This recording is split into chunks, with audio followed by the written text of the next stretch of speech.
Feeling like your AI experiments are just burning cash instead of making it? Good, because we're about to flip that script completely. And look, this is for you. Doesn't matter if you're a small business, a startup, or even a big enterprise that's kind of held together with digital duct tape. We're going to give you a super clear, step-by-step path with simple math and all the tools you need to make your AI costs predictable and, actually profitable. So here's the plan. We're going to walk through this 5-part playbook together, and it's going to take us right from planning all the way to seeing some real, measurable profit. All right, let's jump right in. Section 1. First, we've got to talk about the problem we're actually trying to solve here, which is really about getting from chaos to clarity. Okay, so this is what I mean by chaos. On the left, you've got these costly bots, right? They're just replying, using these super long, inefficient prompts that just burn through tokens. And remember, tokens are just how these models measure work. More tokens, more money. It's that simple. Plus, you've got people manually entering data. But on the right, that's the goal. Lean flows, high-ticket deflection, short prompts, lower token use, and automated data. That's the clarity we're fighting for. Okay, next up, the blueprint. This is the CFO-friendly math. Seriously, this is the stuff that gets your projects the green light. First things first, the classic ROI formula. You've probably seen it a million times. Benefits minus costs divided by costs. This is the language your finance department speaks. It's non-negotiable if you want to prove your workflow is actually valuable. And here's the big one, how to actually calculate your monthly LLM cost. It looks complicated, but it's really not. It's just your number of queries times the cost of the text you send in, plus the cost of the text you get out. That's it.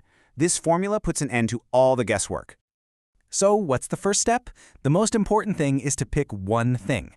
Don't try to boil the ocean here. Just pick one high-impact workflow, something you can realistically get up and running and measure in 30 days. Could be support, sales notes, anything on this list.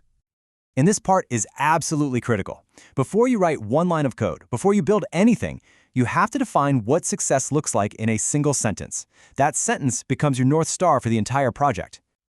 All right, so you've got your workflow and your success metric. Now, how do we actually build this thing?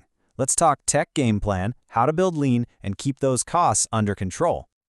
This right here is a proven lean architecture. It's a simple 5-step process. First, you classify what the user wants. Then, you retrieve the right info.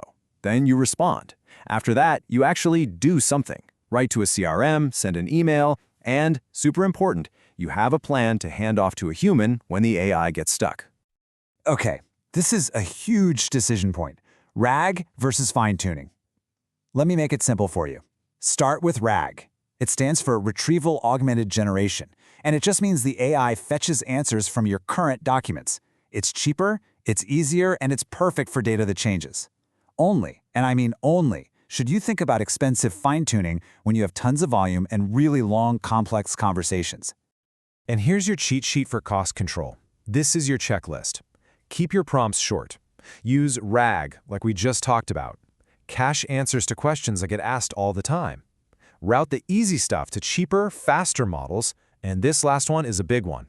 Publish your unit economics. Put that cost per interaction number in every single report. It keeps everyone honest. Okay, enough theory. Let's get real. How does this actually work in the wild? Let's look at 2 super common examples where this stuff really pays off. First up, voice agents. The potential savings here are just huge. But you've got to be careful. You need to budget by the minute, not by the call. And always check what's included in your pricing. Is text-to-speech bundled in? What about the actual phone line costs? Don't get caught by hidden fees. Next, let's talk documents, invoices, contracts, you name it. The math here is usually a no-brainer.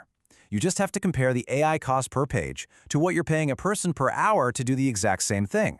The difference is almost always mind-blowing. So check this out. Let's run the numbers. Before, you're looking at $5,000 a month in labor costs.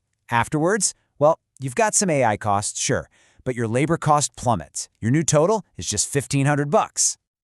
I mean, look at that. That's a savings of $3,500 every single month. That's real money. And what that means is your payback period is less than 1 month. The project literally pays for itself almost immediately. Now that's a business case anyone could get behind.